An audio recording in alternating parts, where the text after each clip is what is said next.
It was just reported earlier today, and we changed our topic for this discussion because Knight-Swift just bought Dependable Highway Express, or DHE as the industry knows them. They are not Dependable Hawaiian Express. Very confusing, very similar, same area. But DHE was bought by Knight-Swift. They are almost complete now as a multi-regional national carrier. They own AAA Cooper in the Southeast. They have Midwest Motor in the Midwest, and they have DHE on the West Coast and also maybe some long haul stuff. I think that they were already having AAA and DHE kind of partner together, and so it just made sense to acquire them. So that's kind of one part of the content for today. The other part will be to kind of have some conjecture on that, but I think the biggest question remains, who are they going to buy next? And that would be somebody in the Northeast. The reason I thought it'd be interesting to talk about, one, is breaking news, and that's what's happening in mergers and acquisitions. But two, if you just look at the last 15 months in LTL, you had one of the top 3 or 5, depending on how you measured shipments or revenue, one of the top 5 carriers in the market go bankrupt, Yellow.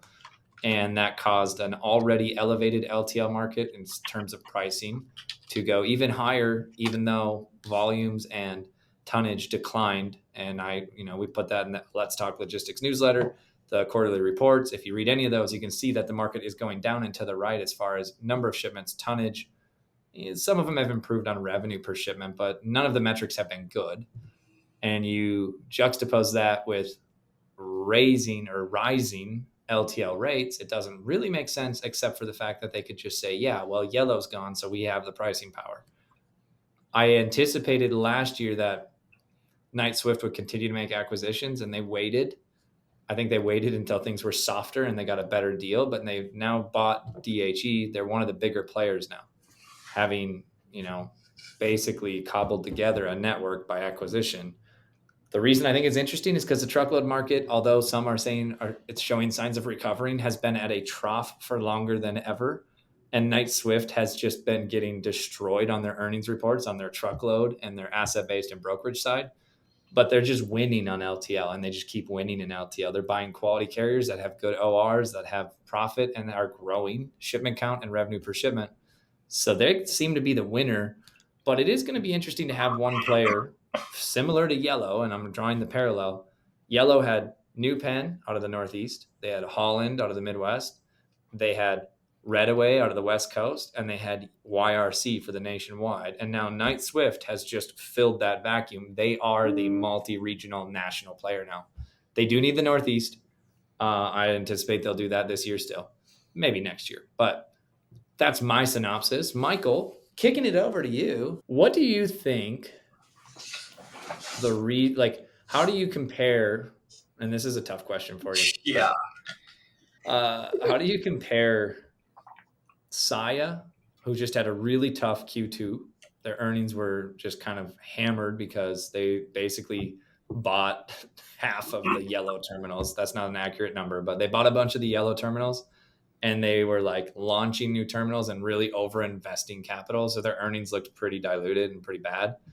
And they didn't have enough freight to justify it. They also went to more retail freight. So they had lower weight per shipment, lower tonnage per shipment. That's not good. And you have Saia, who's a massive player, one of the top 3 or top 4 by revenue. And then you have Knight-Swift, who's just kind of gobbled up the smaller regional players. And now by total revenue, they're going to be very competitive with a Saia. But I always thought, and I will give my opinion, and then you can kind of say what you think. I always thought it was better to have a national player because you'd have like consolidated tracking and all of that. But in the last couple of years, I've actually changed my opinion to, man, wouldn't it be nice if Knight-Swift actually dominated LTL? Because like each of those carriers is a regional player that does 2 to 3 day transits, and you can call their terminals and get answers, compared to Saia or Estes or FedEx, where you have to call 1-800 and get an answer. I think that makes a pretty tangible difference, and I think that Knight-Swift has a competitive edge. What are your thoughts on that? Yeah, I mean, I think it makes sense. If it has, as a smaller customer, looking at their side of things, the idea of a national probably makes the most sense, just simply because no matter what, they're probably going to be able to cover every lane. But like you said, the bigger you get, the bigger the org gets, the more terminals, the more people, the more drivers you have to manage. The ship starts to move a lot slower. And, just in terms of customer service, that's massive. I mean, our operations team can attest to that. The amount of time you have to hang on hold just to get an answer from a large national versus a small or smaller regional is substantially different. But like you said too, there's less terminals because these regionals are focusing on a specific area, so the transit time's better. There's a lot of benefits to that, and so looking at Knight Swift going after smaller regionals, as long as they're managed really well, I think it's a better, faster ship than a large national. And so that would be my take on it. Is I'm really bullish on LTL regional carriers as long as you can stack enough of them together to build that national map. I think it's going to be a better business model being able to utilize regionals than a single national, as opposed to maybe 3, 4, 5 years ago. That wasn't necessarily the case. Like you said, maybe tech wasn't there, tracking wasn't there. Let's stick with a big national. Yeah. I think that also, to add context, Knight Swift already proved they can do this with AAA Cooper and Midwest Motor because there's a handoff there. There's two different carriers, but they were able to keep one tracking number. So if it picked up out of Florida with AAA Cooper, but delivered to Minnesota with Midwest Motor, it has gone pretty well, I would say.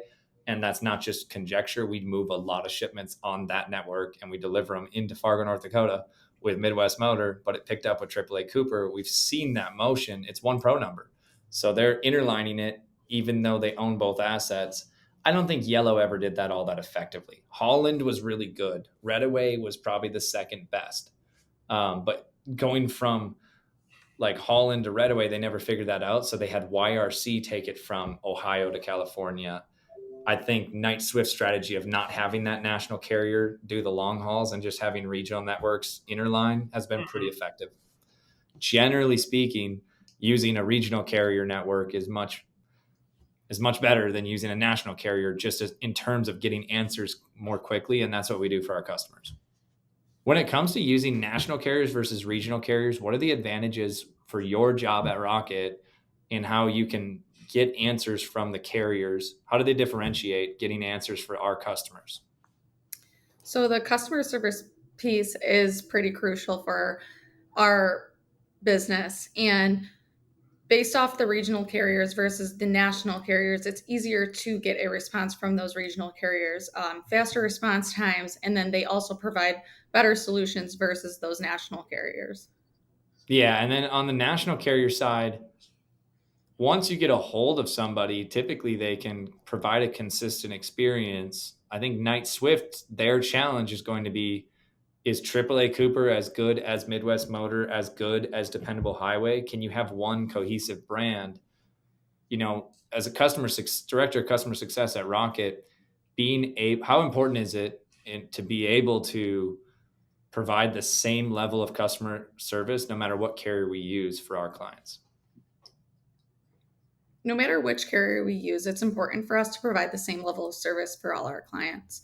Whether it's a national carrier or a regional carrier, we want to make sure we're providing that experience for all of our customers. When it comes down to who provides, the quick responses on where the shipment is and how we can provide solutions back to the client, those are the kind of carriers that we would like to continue to work with. Amen. All right, I'm going to add one more piece. I think the biggest challenge for Knight Swift is going to be overcoming the obstacle that the customer of theirs will say, hey, you have too many different brands. You can't make that cohesive enough. It's easier to use one of the big 5 national brands, even if you have better pricing power. But if Knight Swift figures that out and how they can brand it as one carrier, even though it's different networks, and they figure out how to get the tracking and interline it correctly, they have the biggest market opportunity over XPO, FedEx, Saia, and Estes. Old Dominion is left out of that. They're in their own lane. But that's just my opinion, folks. So let's talk logistics.